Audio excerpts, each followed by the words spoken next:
The Indiana Fever face some very, very big decisions moving forward. Okay, with the new CBA, everything has changed. There's a lot at stake with every single move. One bad signing can alter your roster completely in terms of the supporting cast you are able to get around your stars like Caitlin Clark and The frustration is obvious, but what's being described goes far beyond complexity. It points to a serious crisis. The Indiana Fever are facing a financial dilemma that could force them to make a tough choice between retaining their all-star guard or signing their first-round draft pick, but not both. Under the new collective bargaining agreement introduced this season, these decisions have become unavoidable for teams in their situation. Rookie salaries for first-round picks have surged to over $500,000 per year, while Kelsey Mitchell's maximum contract would take up around 30% of the salary cap. When you factor in Caitlin Clark's current deal, Aaliyah Boston's contract, and the recent extensions given to Lexi Hull and Nalissa Smith, the numbers simply don't add up. The team has run out of financial flexibility, making it clear that a difficult decision is inevitable. Be looking to core and move Kelsey Mitchell for assets. I believe Kelsey Mitchell is a max contract player. I do believe she is. I believe she can get a long-term max deal elsewhere. I don't believe the Indiana Fever should be the ones giving it to her, but she is too great of a player, too great of an asset to get nothing back in return. That is bad business. That would be a bad front office move. You don't let a star walk out of your door for nothing. You make sure you get something. The core designation being discussed is essentially a last resort move, a one-year franchise tag at maximum salary that gives a team leverage in trade negotiations. This is especially important for Indiana because Kelsey Mitchell has 6 years of service, which under the new CBA rules means she can still be controlled through 2027. The league specifically adjusted these rules for players in her situation, giving the Fever a critical decision to make. They can either let her leave in free agency and receive nothing in return, or use the core designation and trade her for valuable assets like draft picks, young talent, or salary flexibility. If they choose not to act, they risk losing a proven 20-point-per-game scorer without any compensation, which would be considered a major organizational failure in professional sports. Because the rookie salaries for first round draft picks is going up so much and absorbing much more of the cap with the pay raise, you're in a situation where, hey, if I'm drafting 8th, 9th, 10th, and I'm not getting an impact rookie, is it worth it? Is it worth me not having a certain veteran level player that can help me win versus me having a rookie? Now, I still think rookie contracts, rookie deals, you want as many talented young players as you can, even though she averaged around 20 points per game at Florida State before transferring to South Carolina, where her draft stock unexpectedly declined. Under Coach Dawn Staley's system, guards often take a back seat to post-play and defensive schemes, which caused her scoring numbers to drop, even though her talent remained clear. This creates a tough decision. Would you rather invest in a young player like Tahina Pau on a 4-year rookie contract worth about $500,000 per year, or keep Kelsey Mitchell on a 1-year max deal exceeding $4 million? With the current salary cap structure, having both simply isn't realistic. Choosing Mitchell means committing significant money to a short-term option who could leave after 1 season, which is exactly the difficult situation Indiana finds itself in. That the Indiana Fever could take Tania Latin with the number 10 pick. I think that would be a really good pick. She's very similar to Kelsey Mitchell, smaller, undersized, scoring 2-guard. Okay, Tania Latin was a top 5 pick prior. She probably was a top 3 pick, top 4 pick prior to this season starting. But, you know, South Carolina is a guard. Dawn Staley's a guard killer. I don't know why Tania Latin went there. You was averaging 28 a game at Florida State, and you left to go to play at South Carolina, and it plummets your draft stock some. Makes no sense. But would you rather take on a Tania Latin? Okay. Would you rather? The point about relying on overseas veterans is actually valid.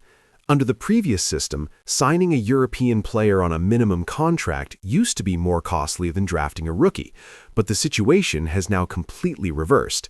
A veteran minimum salary sits around $150,000, while a first-round draft pick can cost close to $500,000, creating a significant $350,000 gap for just one roster spot. Because of this, teams like Indiana are forced to seriously question whether a draft pick is worth that added expense. If the selection falls outside the top 5 and doesn't bring an immediate impact player, it may be smarter to trade the pick for future assets and instead sign a veteran who can contribute right away. This kind of financial decision-making simply didn't exist before the new CBA, as the incentives have now shifted entirely. If it means you can't keep Kelsey Mitchell. Would you rather have Tania Latson at first-round contract or a Flau'jae Johnson that maybe she will fall? I don't know.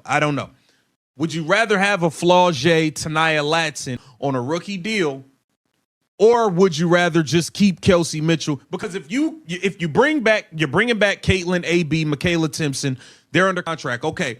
You sign Sophie, you sign Lexi, you give Kelsey Mitchell a max. You're going to look to bring other veterans in. You might not even have enough money to sign your first. The real concern is the possibility of losing a star player without getting anything in return, which is considered one of the biggest mistakes a front office can make.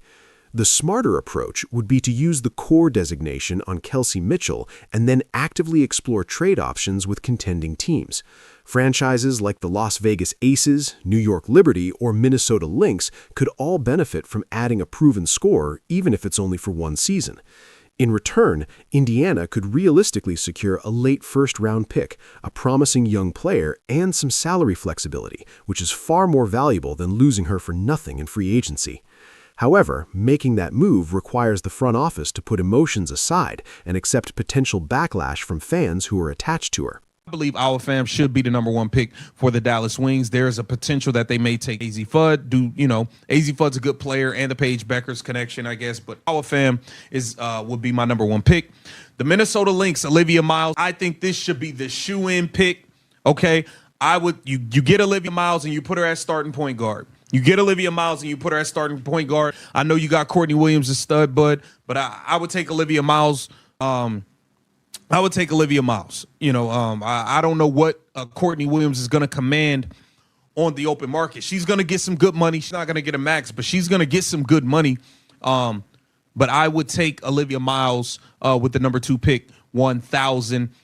The Seattle Storm. This mock draft highlights just how unpredictable things are at the top. Aaliyah Edwards going number 1 to Dallas makes sense, as she has the potential to become a true franchise cornerstone. However, taking Kiki Rice at number 4 feels like a stretch. She's well-rounded, but not dominant in any one area, and top 5 picks are usually reserved for players with game-changing talent. On the other hand, Flau'jae Johnson slipping to 5 could be a major steal. She and Angel Reese proved their chemistry by winning a national championship together at LSU, and despite some off-court drama, their on-court impact was undeniable. For Chicago, she would bring versatility as a wing who can score, defend, and create opportunities for teammates. The bigger question revolves around Indiana's strategy, whether they select a player like Tahina Paopao at number 10 or trade the pick altogether. If they decide to use the core designation on Kelsey Mitchell and move her for assets, that pick could become expendable and even be packaged in a deal to maximize returns. Alternatively, they could keep the pick and gamble on a player rediscovering her earlier form in a different system. You got Kiki Rice. I think Kiki Rice is entirely too high. I don't know what people are saying. I just don't see it. I think she's okay. To take you in top 5, I need you to be great at something. I don't think Kiki Rice is necessarily great at anything. I think she's solid at a bunch of things. So I'm not a big Kiki Rice guy. A Flau'jae Johnson, I will 1,000% take over Kiki Rice. Now, the interesting thing with Flau'jae is, would the Chicago Sky take her at 5 to reconnect her with Angel Reese? Now, they had success at LSU, but we also know there's a bunch of drama that spilled over after. Family involved. It was a lot going on. But I think of guard prospects reveals some important insights. Raven Johnson is viewed as someone whose game may not fully translate to the WNBA level, as she excels defensively but struggles to consistently create her own offense. something that becomes a major requirement for guards at the professional level. Meanwhile, players like Dee Hageman and Charisma Osborne are projected to outperform their draft positions because they offer a more complete skill set, including playmaking, perimeter shooting, and defensive versatility. These well-rounded guards often exceed expectations because of their high basketball IQ, even if they aren't elite athletes. Another name generating first-round interest is Tehina Paopao, a sixth-year senior known for her shooting ability and floor spacing, which would fit well alongside Caitlin Clark. However, the question remains whether investing around $500,000 per year in a role player is the most efficient use of limited salary cap space. Other girl from UCLA to guard, Jaquez is better than Kiki Rice. I think, whatever. Tanaya Latson going 10 to the Indiana Fever. Medina Okot from South Carolina.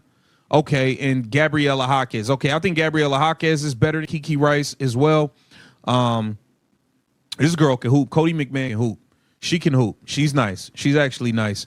But yeah, there's going to be some options here. So that's my question to you. Should the Indiana Fever, move forward with their first round pick, or should they just keep Kelsey Mitchell for 1 year and get nothing for her in return? Get down in the comments and let me know what you think. This situation comes down to a defining decision for the Indiana Fever, one that could shape the direction of the franchise for years. The team must choose whether to keep Kelsey Mitchell for one more season in an effort to chase short-term success, or trade her now to acquire valuable assets and focus on building around Caitlin Clark and Aaliyah Boston. The new CBA has made roster construction much more difficult, with rising rookie salaries and limited cap space forcing teams to make tough financial decisions. It's no longer possible to easily keep multiple high-salary players while also maintaining depth, which puts Indiana in a very tight position.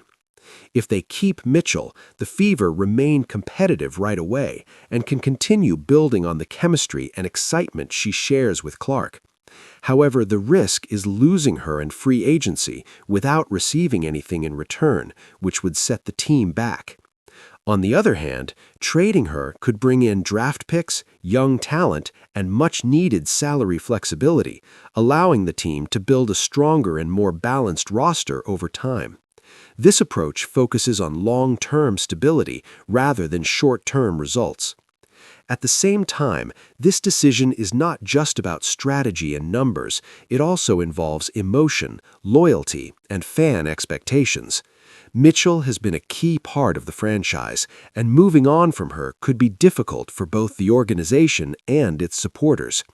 However, front offices are expected to make the tough, sometimes unpopular decisions that prioritize sustained success.